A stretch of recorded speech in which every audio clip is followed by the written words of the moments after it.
how to use Google Meet on Chrome browser. Hey everyone, welcome back to the channel. If you are new here, don't forget to hit the subscribe button and turn on the notification bell to not miss any updates. So, if you're a beginner and don't know how to use Google Meet, then you're in the right place. I'll give you a step by step guide on how to use Google Meet on your Chrome browser. So, let's get started. Open up your Google Chrome first, and then you need to head over to the Google Apps, that is the 9 dot icon in the top right. So there you'll find Meet, just tap on it and then your Google Meet will open up.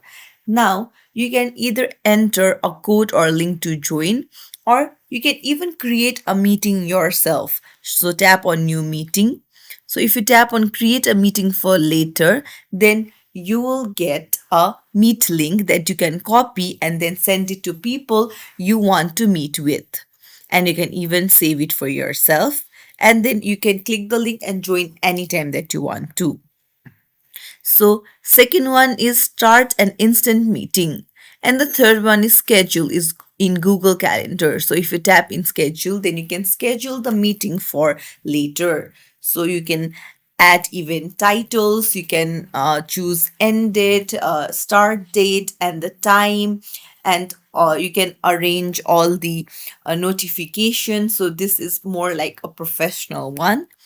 And if you just go to start an instant meeting, then as you can see that meeting will be started instantly. So that's it. It's as simple as that to use Google Meet, and it is very beginner friendly. If you found this tutorial helpful, don't forget to like and subscribe to our channel for more tips and tricks. Thank you for watching.